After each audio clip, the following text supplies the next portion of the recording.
అదే RTV app వార్తల్ని క్షణాల్లో చదివే అవకాశం ఉంటుంది. ఒక న్యూస్ పేపర్, ఒక టెలివిజన్ ఛానల్ మీ చేతుల్లో ఎప్పుడూ ఉంటాయి. మాజీ మంత్రి పేర్ని నాని అరెస్ట్ కి రంగం సిద్ధమైంది. నకిలీల పట్టాల పంపిణీలో పేర్ని నాని పైన కేసు నమోదైంది. అక్రమాల్లో నాని, అతని కుమారుడు కిట్టు ప్రమేయం ఉన్నట్టుగా పోలీసులకు ఆధారాలు దొరికాయి. అయితే ముందస్తుగా హైకోర్టుని ఆశ్రయించారు పేర్ని నాని. నేడు హైకోర్టులో ఈ నాని వేసిన పిటిషన్ విచారణకు రాబోతోంది.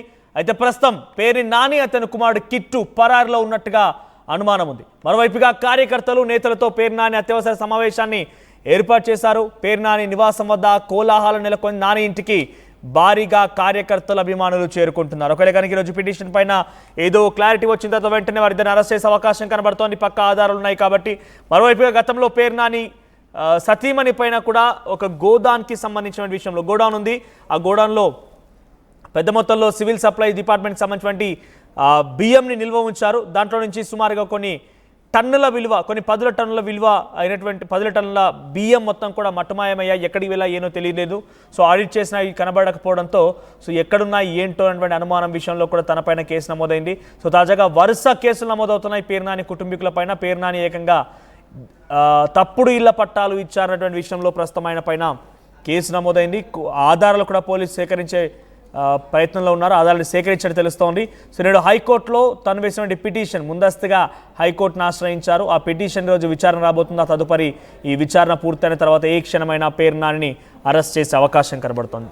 మరిన్ని అప్డేట్స్ మా ప్రతినిధి రాజేష్ అందుబాటులో ఉన్నారు. రాజేష్, సో ప్రజెంట్ పేర్ని నాని విషయంలో ఏం జరగబోతుంది? ఈరోజు హైకోర్టులో ఎటువంటి హియరింగ్స్ జరగబోతున్నాయి? సో పెద్ద ఎత్తున ఇప్పటికే నివాసం దగ్గరికి కార్యకర్తలు, నాయకులు వచ్చినట్టు తెలుస్తోంది. ఎటువంటి అప్డేట్స్ అందుతున్నాయి? 4-5 రోజులుగా పేర్ని నాని, పేర్ని కిట్టు మచిలీపట్నంలో ఉండట్లేదు. వాళ్ళు పరారైపోయారంటూ పెద్ద ఎత్తున సోషల్ మీడియాలో ప్రచారం జరుగుతుంది. ముఖ్యంగా పేర్ని నాని నకిలీ ఇళ్ల పట్టాల కేసులో ఆయన అరెస్టు కాబోతున్నారు కాబట్టి ఆయన పరారీలో ఉన్నారు, అప్స్కాండ్ అయ్యారని ఒక ప్రచారం జరుగుతున్న నేపథ్యంలో అనూహ్యంగా పేర్ని నాని ఈరోజు ఉదయం తన నివాసంలో కార్యకర్తలతో సమావేశం పెట్టుకోవడం చర్చనీయాంశమైంది. ముఖ్యంగా కార్యకర్తలతో పాటు కొంతమంది నేతలు, పార్టీకి సంబంధించినటువంటి సీనియర్ నేతలు కూడా ఈ సమావేశానికి రావడం జరిగింది. ఈ సమావేశంలో పేర్ని నాని కొన్ని కీలక వ్యాఖ్యలు కూడా చేయడం జరిగింది. ముందుగా తన భార్య మీద, అంటే గోడౌన్స్లో రేషన్ బియ్యాన్ని నిల్వ చేసినటువంటి కేసు, తన భార్య మీద నమోదైన కేసు, దాని తాలూకా అంశాలని కార్యకర్తలకి పేర్ని నాని వివరించారు.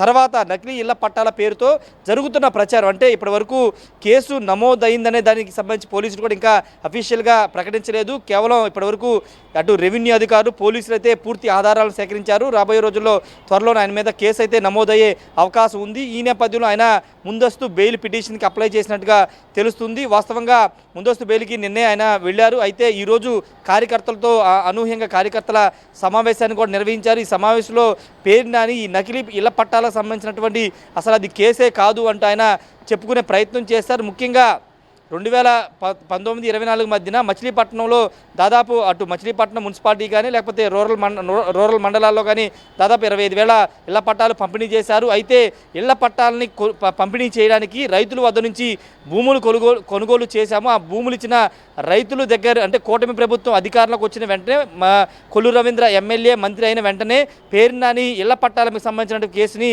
విజిలెన్స్ ద్వారా ఎంక్వైరీ చేయించారు. ఎవరైతే ఇళ్ల పట్టాలకి భూములు ప్రభుత్వానికి అమ్మారో ఆ రైతుల దగ్గరికి వెళ్ళి పేర్ని నాని ఎంత లంచం తీసుకున్నాడో, ఎంత మీ దగ్గర వసూలు చేశాడంటూ వాళ్ళ దగ్గర సమాచారం సేకరిస్తే ఒక్క రైతు కూడా పేర్ని నాని మా దగ్గర నుంచి ₹1 కూడా వసూలు చేయలేదని రైతులందరూ చెప్పారు. అందుకే ఏడాది, అంటే సంవత్సర కాలంగా వాళ్ళు మౌనంగా ఉన్నారు. ఇప్పుడు కావాలనే లేనిపోని ఆరోపణలు సృష్టించి లేనిపోని కేసులు పెడుతున్నారు. ఒకవేళ నిజంగా ఆధారాలు నిజమైతే కనుక కూటమి ప్రభుత్వం అధికారంలోకి వచ్చిన మొదటి నెలలోనే పెద్ద ఎత్తున విజిలెన్స్ ఎంక్వైరీ చేయించారు. ఆ విజిలెన్స్ ఎంక్వైరీలో ఏమీ లేదని తేలింది కాబట్టే సంవత్సరం పాటు తనను ఏమీ చేయలేకపోయారంటూ కార్యకర్త సమావేశంలో పేర్ని నాని అయితే చెప్పడం జరిగింది. ఇప్పుడు కావాలని ఆ కేసును తిరగదీసి మళ్ళీ లేనిపోని ఆరోపణలు సృష్టించి మళ్ళీ అరెస్ట్ చేసే ప్రయత్నం చేస్తున్నారంటూ పేర్ని నాని చెప్పుకొచ్చారు. ఇదంతా కూడా పూర్తిగా అవాస్తవాలని పేర్ని నాని చెప్పుకొచ్చే ప్రయత్నం చేస్తున్నారు. మరోవైపు ఈ సమావేశానికి పేర్ని కిట్టు హాజరు కాకపోవడం కొత్త చర్చనీయాంశం అవుతుంది. కిట్టు మచిలీపట్నంలో లేరు అనే ఒక సమాచారం అయితే అందుతుంది. అందులో భాగంగానే పేర్ని నాని, కిట్టు పరారయ్యారని జరుగుతున్న ప్రచారానికి ఫుల్ స్టాప్ పెట్టడానికి, రెండోది నకిలీ ఇళ్ల పట్టాలు పేరుతో పెద్ద ఎత్తున స్కామ్ చేశారు. జగన్ ఫోటోలను కూడా నకిలీ ఫోటోలు ముద్రించి నకిలీ పత్రాలు సృష్టించి ఎన్నికల ప్రచారంలో ఇంటింటికి వెళ్ళి ఆ ఇళ్ల పట్టాలను కూడా పంపిణీ చేశారని ఒక ప్రచారం నడుస్తున్న నేపథ్యంలో వాటన్నిటి మీద వివరణ ఇవ్వడానికి పేరు నాని అనూహ్యంగా కార్యకర్తలు మీటింగ్ పెట్టి ఆ కార్యకర్తలకి ఏం జరిగిందని చెప్పుకునే ప్రయత్నం, ఆ కార్యకర్తల ద్వారా రాష్ట్ర ప్రజలకు చెప్పే ప్రయత్నం అయితే చేస్తున్నారు. కానీ అటు రెవెన్యూ అధికారులు కానీ పోలీసు అధికారులు కానీ పేరు నాని కిట్టు అరెస్ట్కి అయితే రంగం సిద్ధం చేసినట్లు మనకు అందుతున్న సమాచారం. ఎందుకంటే అప్పుడు నకిలీ ఇళ్ల పట్టాల పంపిణీలో కీలకంగా వ్యవహరించిన ఎంఆర్ఓ ట్రాన్స్ఫర్ కావడం, అక్కడ వీఆర్ఓ సంబంధించిన వీఆర్ఓ కూడా పూర్తి సమాచారాన్ని అధికారులు చెప్పడంతో పూర్తిగా ఆధారాలతోనే పేరు నాని కిట్టు మీద కేసు నమోదు చేసే అవకాశాలు కనబడుతున్నాయి. మరో కేసు కూడా కుటుంబాన్ని వెంటాడుతుంది. అదేంటంటే ఆయన భార్య జయసుధ పేరు మీద ఇప్పటికే కేసు అయితే నమోదు. ఆమె హైకోర్టు నుండి బెయిల్ కూడా పొందారు. దాదాపు కోట్ల రూపాయలు గోడంలో రేషన్ బియ్యాన్ని ఉంచి మాఫియాకి పాల్పడ్డారని ఆరోపణతో ఆమె మీద గతంలో కేసు నమోదైనటువంటి నేపథ్యం. ఈ నేపథ్యంలో నకిలీ ఇళ్ల పట్టాలని దర్జాగా పంపిణీ చేశారు. ఎన్నికల ప్రచారంలో వాడుకోవడానికి నకిలీ ఇళ్ల పట్టాలని సృష్టించి పంపిణీ చేశారన్న అభియోగాల నేపథ్యంలో పేరు నాని కిట్టు మీద కూడా కేసు నమోదయ్యే అవకాశం అయితే కనబడుతుంది. ఈ నేపథ్యంలో ముందస్తు బెయిల్ కోసం అయితే పేరు నాని హైకోర్టును ఆశ్రయించారు. ఇప్పుడైతే కార్యకర్తలు సమావేశం పెట్టారు. మచిలీపట్నంలోనే తాను ఉంటాను, ఏ కేసులకి భయపడను, వడతూపులకి భయపడనని ఇప్పటికే పేరు నాని ప్రకటించిన నేపథ్యంలో ఆయన కేసులు ఎదుర్కోవడానికి సిద్ధంగా ఉన్నానంటూ కార్యకర్తల సమావేశంలో చెప్పడం జరిగింది. మనోజ్, రైట్. అంటే అరెస్ట్ నేపథ్యంలో ఎలా ఉండబోతోంది అంటే వైసీపీ శ్రేణులు ఇప్పటికే చాలా మంది గతంలో పనిచేసినటువంటి వైసీపీ శ్రేణులు అంతా కూడా వరుసగా అరెస్ట్ అవుతూ ఉన్నారు. తాజాగా పేరు నాని విషయంలో పక్కా ఆధారాలని పోలీసులు సేకరించే తెలుస్తోంది. సో ఈ ఆధారాలతో ఏ రకంగా ఈరోజు కోర్టులో హీరింగ్ జరగబోతున్నాయి, పోలీసులు అటు పేరు నాని ఎప్పుడు అరెస్ట్ చేసే అవకాశం ఉంది? అంటే అరెస్టుకు సంబంధించిన విషయం మాత్రం ఇంకా పోలీసులు కానీ రెవెన్యూ అధికారులు క్లారిటీ ఇవ్వట్లేదు. కానీ త్వరలోనే అరెస్ట్ అయితే ఉండే అవకాశం ఉందనేది మాత్రం ప్రభుత్వ వర్గాల నుంచి రెవెన్యూ అధికారులు చూస్తున్న సమాచారం. ఎందుకంటే పూర్తి ఆధారాలతోనే కేసు నమోదు చేయాలి. ఎందుకంటే గతంలో వైసీపీ అధికారుల సమయంలో ముఖ్యంగా పవన్ కళ్యాణ్, చంద్రబాబు, లోకేష్ మీద పేరు నాని పెద్ద ఎత్తున విమర్శలు చేసేవాళ్ళు, రాజకీయ విమర్శలు చేసేవాళ్ళు. రెడ్ బుక్లో కానీ లేకపోతే అప్పుడు టీడీపీ ప్రతిపక్షం సమయంలో ఖచ్చితంగా అధికారంలోకి వస్తే అరెస్టు చేసేవారు.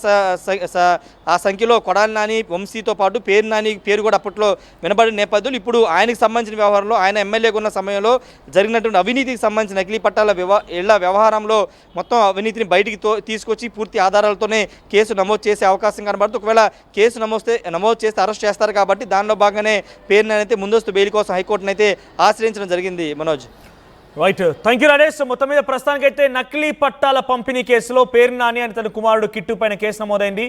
సో ఇప్పటికే పోలీసులు పక్కా ఆధారాలు సేకరించినట్టు తెలుస్తోంది. ఈరోజు ముందస్తు భాగంగానే ఆయన హైకోర్టు కూడా ఆశ్రయించారు.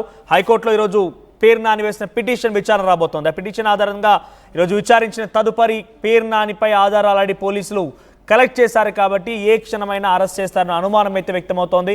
ప్రస్తుతానికైతే అటు పేర్ని నాని, అతని కుమారుడు కిట్టు అందుబాటులో ఉండడం లేదన్నట్టు తెలుస్తోంది. ఓవైపుగా తన నివాసం దగ్గర పెద్ద ఎత్తున కార్యకర్తలతో సమావేశాన్ని కూడా ఏర్పాటు చేశారని ఒక విషయం అయితే తెలుస్తోంది. ఏదేమైనా కూడా త్వరలో నెక్స్ట్ టార్గెట్ ఎవరు అని అంటే పేరు నాని మాత్రం చాలా క్లియర్గా అర్థమవుతోంది.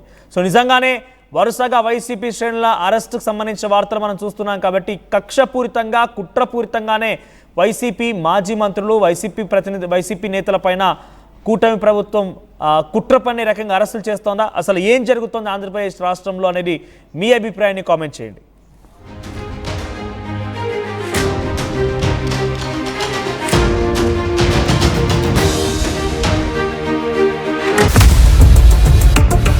ఇండియా పాకిస్తాన్ ఉద్రిక్తతలపై లేటెస్ట్ అప్డేట్స్ కోసం డౌన్లోడ్ చేసుకోండి RTV లైవ్ యాప్.